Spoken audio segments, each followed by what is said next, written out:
This afternoon, on our fast in chemistry, I want to talk about hardness of water.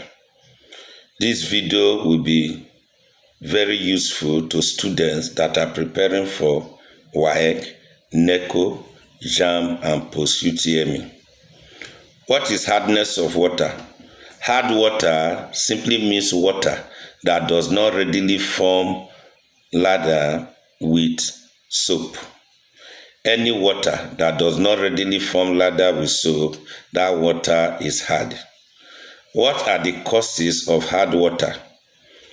Hard water is usually caused by the presence of calcium ions or magnesium ions in the water. Any water that contains calcium ions or magnesium ions, that water will be hard. Now, there are two types of hardness: temporary hardness and permanent hardness.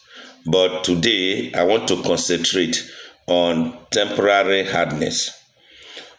Temporary hardness is caused by the presence of calcium hydrogen triazocarbonate phosphate.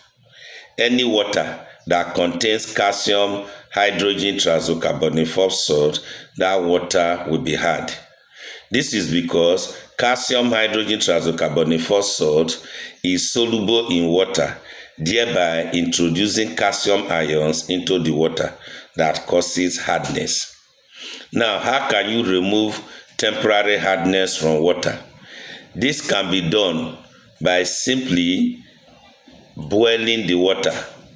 When you boil the water, the calcium hydrogen triazocarbonate 4 that is causing the hardness will decompose to form calcium triazocarbonate phosphate.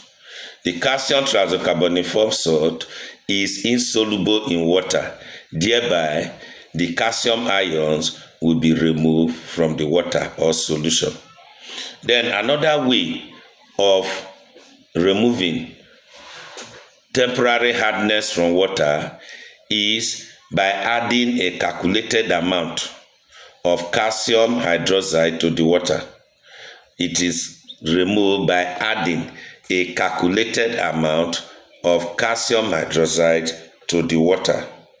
Once this calcium hydroxide is added to the water, the calcium hydroxide will combine with the calcium hydrogen triazocarbonate 4 to precipitate calcium triazocarbonate phosphate.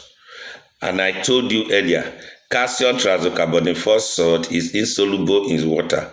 Once it is formed, the calcium ions that are causing the hardness have been removed from the water. If this video is useful to you, please let me know in the comment section. You can equally ask me any question that is bothering you on this topic in the comment section, and by the special grace of God, I will provide the answer to you. Thank you.